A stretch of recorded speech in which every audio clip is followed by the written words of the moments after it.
Pac-12 is falling apart.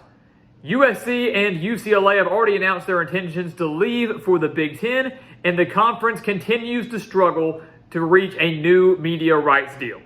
This very well could be the last year of the Pac-12 conference as we know it, but they're going to go out on a high because the Pac-12 may be the best and most entertaining conference in all of college football in 2023. And today we're here to tell you exactly why that is. So welcome back to the Gridiron Expert. We are so glad that you could join us today as we break down the Pac-12, one of the most interesting conferences in the country heading into this season, not just for the play that's going to happen on the field, but because what's happening off the field. But as always, guys, please continue to like, comment, subscribe, share our videos. Of course, check out everything down in the description below. We have a lot of exclusive content down there for you because, guys, here at the Gridiron Expert, football never dies. We talk college football with you 24/7, 365 right here on our channel, and we want you to become a part of it. We want you to become a part of our GE Nation and what we are building here, right here at the Gridiron Expert. So let's take a look at the Pac-12. Will they be the best conference in 2023? I think so. Listen to this. In 2022, just last year, half of the Pac-12, 6 of the 12 teams finished with at least 9 wins.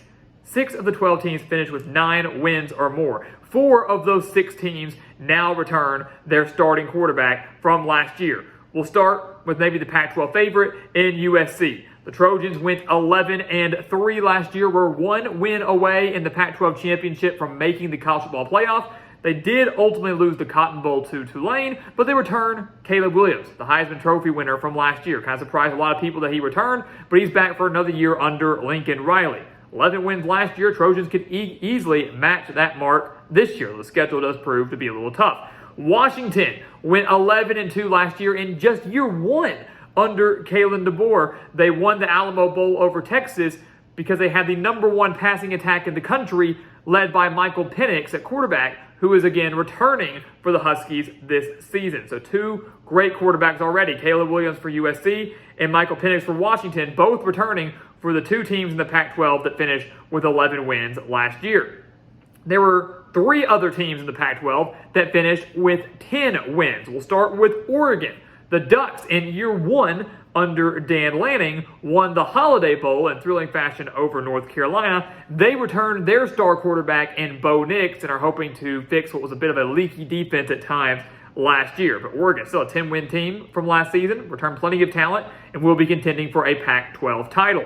Utah, the reigning Pac-12 champions, who also made the Rose Bowl last year, went 10-4, and they returned their star quarterback in Cam Rising.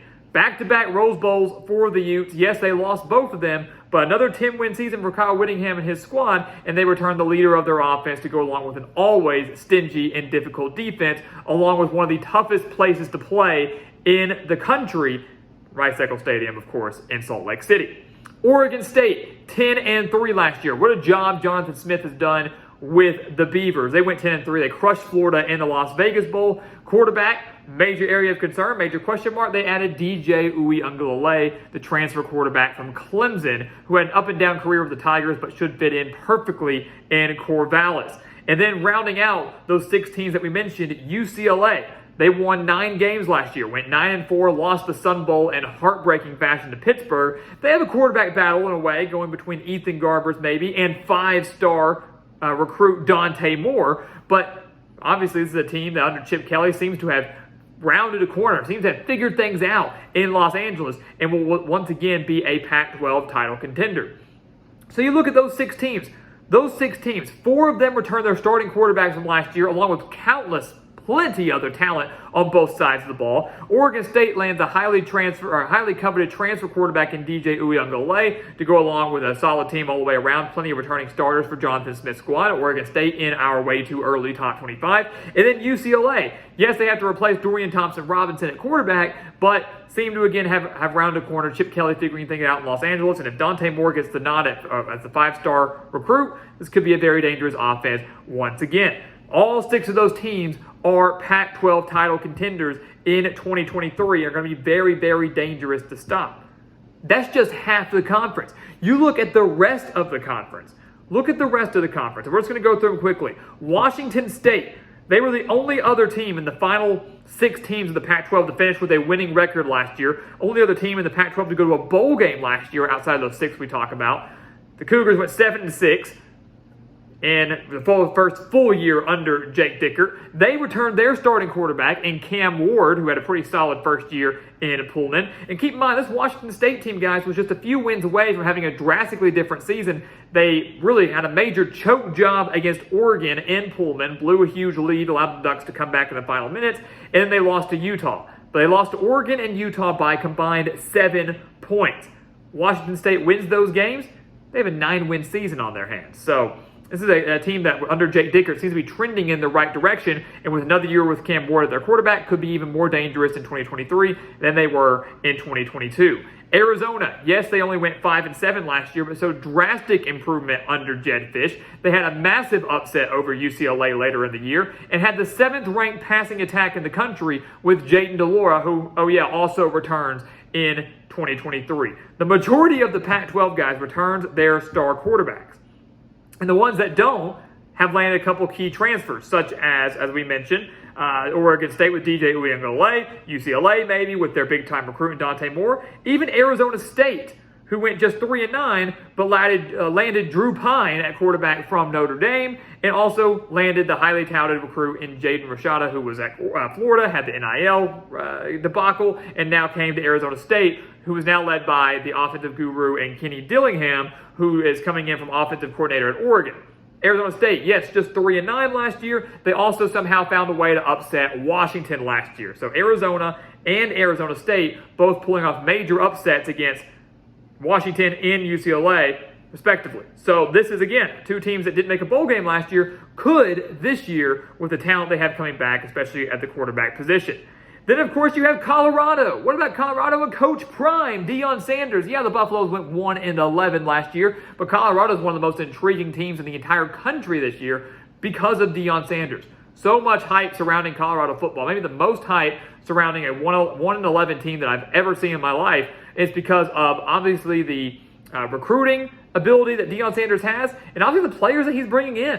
Tons of transfers, not just from Jackson State, where he came from, but from across the country. But obviously his son, Shedeur Sanders, is going to be the quarterback in Boulder this year. Will the Buffaloes be more competitive? Could they pull off a handful of upsets, kind of like Arizona did or Arizona State did? That kind of remains to be seen. But Colorado's going to be a lot of fun to watch in the Pac-12. And then you do have arguably the maybe worst 2 teams in the Pac-12 this year. You have California, who went 4-8 last year, continues to struggle under Justin Wilcox, probably won't make that much noise in 2023. And then you have Stanford, who went 3-9 last year. David Shaw now gone.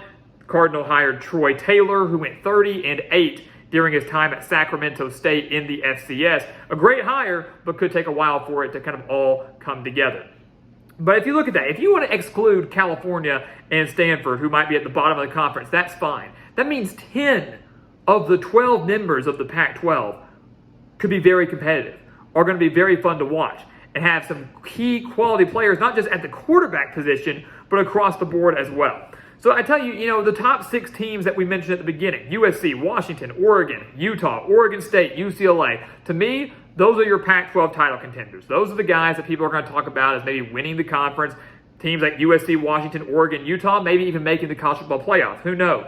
But those other 6 teams that we just mentioned, the remaining 6 teams within the conference, those are the teams that will be very, very competitive. Those are teams that are going to shake up the Pac-12 standings and affect who plays in that Pac-12 championship game, and very well could affect whether or not the Pac-12 gets a team into the college football playoff. This conference is loaded with talent, and they are loaded at the quarterback position. Maybe the best quarterback conference in the country in 2023. Beware of the Pac-12. They may not be around next year. They may not look anything like this next year if they are still around. But if 2023 is in fact the last year of this conference, they are going out with a bang. And right now I'm going to say they might be the most fun, the most interesting, and maybe the most wide open conference in 2023. So guys, as always, thank you so much for watching us here at the Gridiron Expert on YouTube. Make sure to continue to like, comment, subscribe, share our videos, and of course check out everything down in the description below, including our expert picks, and everything we have there for you. Because again, here at the Gridiron Expert, football never dies. The season never ends, and we want you to become a part of our GE Nation. And once again, guys, as always, thank you so much for watching, and we'll see you next time right here on the Gridiron Expert.